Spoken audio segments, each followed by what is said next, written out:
موت کا کوئی بھروسہ ہے؟ کوئی گارنٹی ہے؟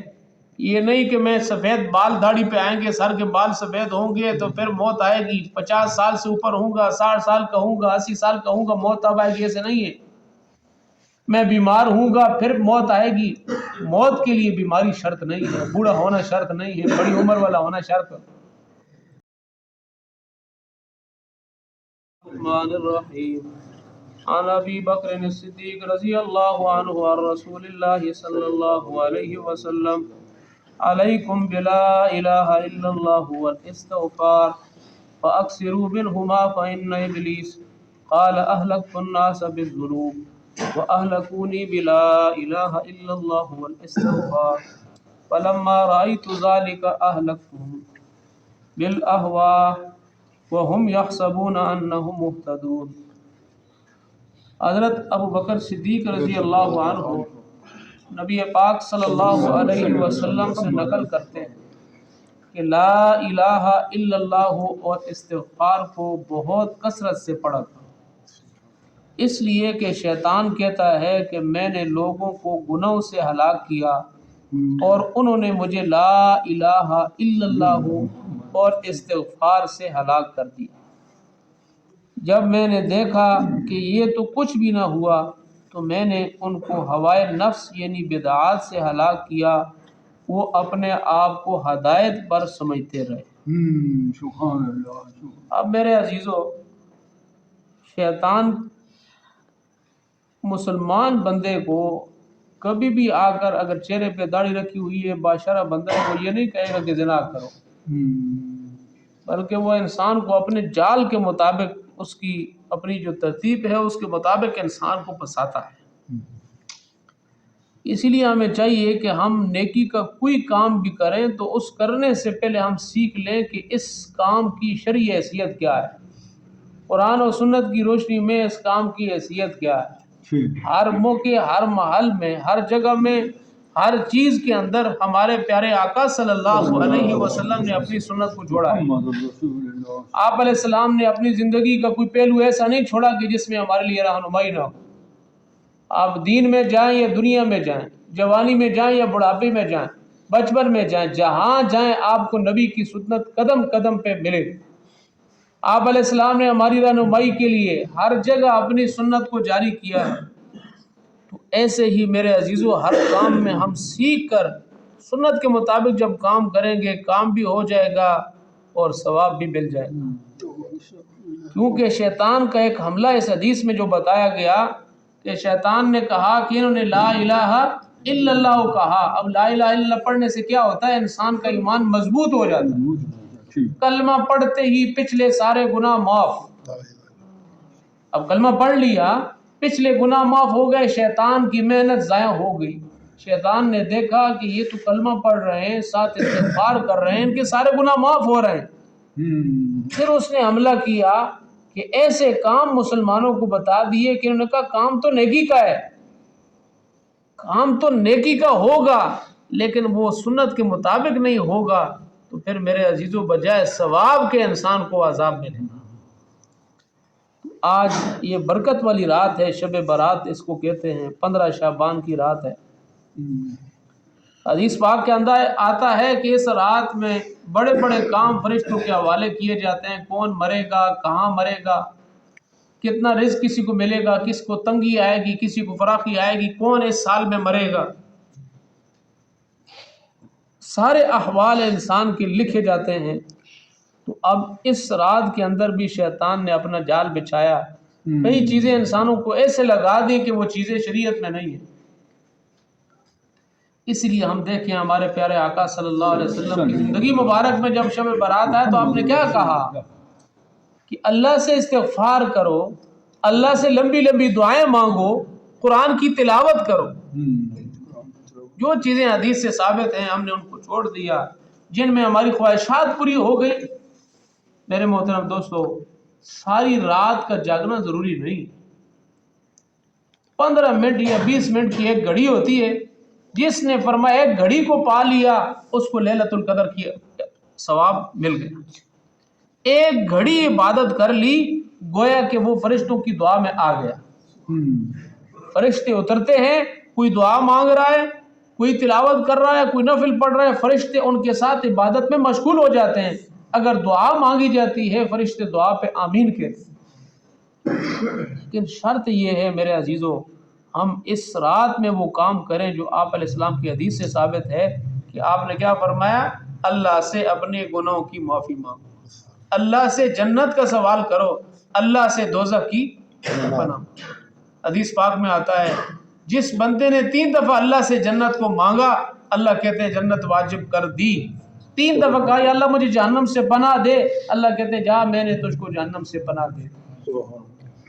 اللہم انی اسألک الجنہ واعوذ بک من النار.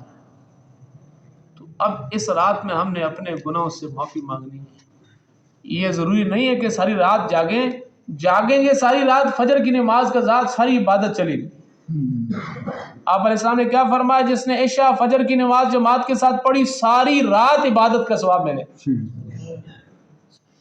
اب ہم اپنے اوقات میں سے تھوڑا سا وقت نکال کے آج کی رات بخشش کا پروانہ ہزاروں لوگوں کو، کروڑوں لوگوں کو ملے گا. اللہ ہمیں بھی ان لوگوں میں شامل فرمائے.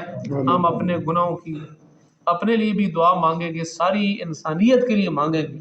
اس وقت ساری انسانیت دکھ کے اندر ہے، ساری انسانیت پریشانی کے اندر ہے، لیکن کسی انسان کو یہ نہیں پتا کہ پریشانیاں کیوں آئی ہیں، کیسے جائیں گی. جب یہی نہیں پتا ہے کہ مرض کی دوا کیا ہے تو مرض کیسے ٹھیک ہوگی. ایک بندہ جانا چاہتا ہے کراچی میں، ریل کار کون سی ہے جو پشاور جا رہی ہے اس میں بیٹھا چلا جائے گا؟ کہ رخ ہی الگ ہے، کراچی کا رخ الگ ہے، پشاور کا رخ الگ ہے. تو ایسے ہی میرے عزیزو جنت کا راستہ اگر ہم نے اپنانا ہے تو وہ سنت کا راستہ ہے. راستہ سنت کے خلاف پکڑ رہے ہیں اور کہہ رہے ہیں جنت پہ جائیں گے. اسی لیے آپ علیہ السلام نے فرمایا میں اپنی سنت چھوڑ کے جا رہا ہوں، اس کو مضبوطی سے پکڑ، سنت کو قائم کرو. اسی لیے میرے عزیزو ہم سارے بھائی اس رات میں جتنے گناہ ایسے ہیں جن سے اللہ بخشش سے محروم کرتے ہیں، سب سے پہلے ایک حدیث میں 4 بندے، دوسری حدیث میں 7 بندے ایسے ہیں. سب سے پہلے جس کے دل میں کسی مسلمان کا ایک ذرہ بھی کینہ ہوگا اللہ اس کو اس رات میں معاف نہیں کرے. اب آپ دیکھو ہمارے دل میں کچھ اور ہوتا ہے، اوپر کچھ اور ہوتا ہے. اوپر سے ہم ملتے ہیں لیکن اندر سے کچھ اور چیز پالی ہوئی ہوتی. آپ نے فرمایا 2 لڑے ہوئے ہیں جب تک سلح نہیں کریں گے دعا قبول نہیں ہو. قطرے کرنے والا، شراب پینے والا، زنا کرنے والا، سود کھانے والا، ماں باپ کی نافرمانی کرنے والا، شرک کرنے والا، یہ ایسے گناہ ہیں کہ اللہ جب تک توبہ نہ کریں تو اللہ ان لوگوں کو اس رات میں بھی معاف نہیں کرتا. ہم سارے بھائی اپنے لیے بھی استغفار کریں، ساری انسانیت کے لیے کہ سارے حالات کس کی طرف سے آئے ہیں؟ اللہ نے بھیجے ہیں. حالات کون ٹھیک کرے گا؟ اللہ ٹھیک کرے. تو جہاں جب تک ہم نے اپنا رخ ٹھیک نہیں کیا میرے عزیزو ہمارے حالات تنزل کی طرف جائیں گے، ترقی کی طرف نہیں جا سکتے. کیوں عروج نہیں آ رہا ہے؟ کہ عروج کا راستہ ہم نے اختیار ہی نہیں کیا. حکومت کے بدلنے سے میرے محترم دوستو ہم سب کو راحت نہیں ملے گی، چین نہیں ملے گا. قرآن کہہ رہا ہے من اعرض عن ذکری فإن له معیشۃ ضنکا. قرآن نے یہ نہیں کہا کہ روٹی بند کر دوں گا. آپ دیکھو کافر ہم سے زیادہ کھا رہے نہیں کھا رہے، کتنی نمازیں پڑھتے ہیں، کتنے روزے رکھتے ہیں. معیشت کا تعلق انسان کے اعمال کے ساتھ ہوتا ہے. اللہ نے دنیا کو مومن کے لیے قید خانہ بنایا ہے، راحت کی جگہ، خوشیوں کی جگہ، لہو لب کی جگہ، خواہشات کے پورا ہونے کی جگہ دنیا خدا نے نہیں بنائی. پوریاں کوئی کر بھی نہیں سکتا ہے، ہو بھی نہیں سکتی. لہٰذا آؤ میرے عزیزو ہم سارے مل کر توبہ کریں، اللہ سے استغفار کریں. اب سارے بھائی ہم ایک دفعہ توبہ کرتے ہیں، کیونکہ جب یہ رات شروع ہوتی ہے آخر رات تک حدیث پاک میں آتا ہے فرشتہ اعلان کرتا ہے کوئی معافی مانگنے والا جس کو معاف کیا جائے، ہے کوئی سوال کرنے والا جس کا سوال پورا کیا جائے، ہے کوئی ضرورت مند جس کی ضرورت کو پورا کیا جائے. یہ ساری رات ندا صدا آتی رہتی ہے. تو ہم آئیں اللہ کے دربار میں توبہ تو کریں. اللہ بڑے مہربان ہیں، اللہ بڑے کریم ہیں، لیکن شرط یہ ہے کہ ہم آئیں تو صحیح.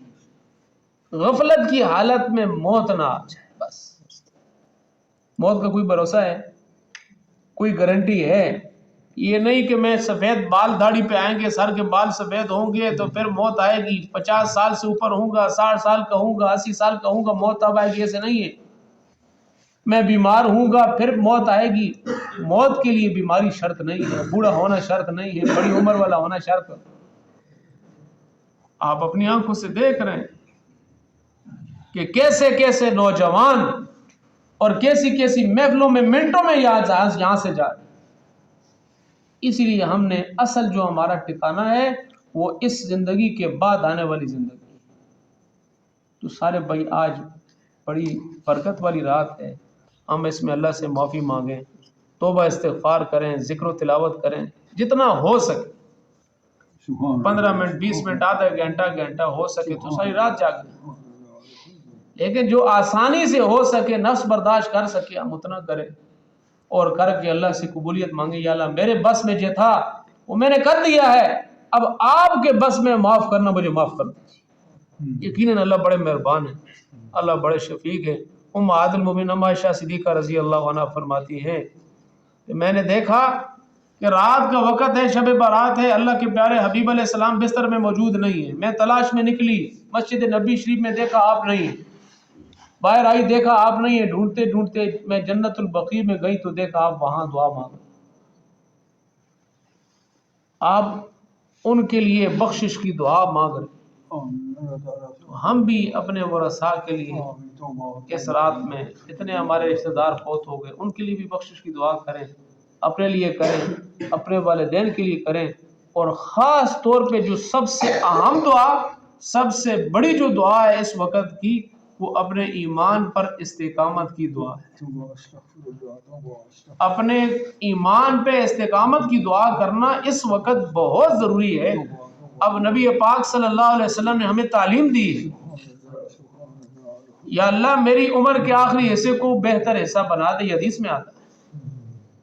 سیدنا ابراہیم علیہ السلام دعا مانگ رہے ہیں کہ رب قد آتیتنی من الملک وعلمتنی من تاویل الاحادیث فاطر السماوات والارض انت ولی فی الدنیا والآخرہ توفنی مسلما والحقنی بالصالحین۔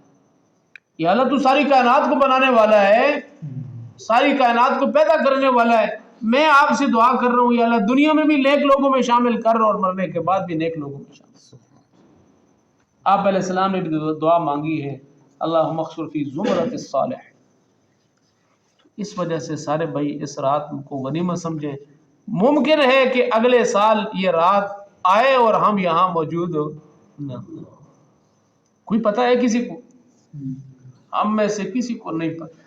جب نہیں پتہ تو آج ہی ہم سارے مل کے زبان سے کہہ دیں یا اللہ ہماری توبہ، یا اللہ ہماری توبہ، یا اللہ ہماری توبہ۔ اپنے سارے گناہوں کو سامنے رکھ کر توبہ استغفار کریں گے تو اللہ بڑے قریب ہے۔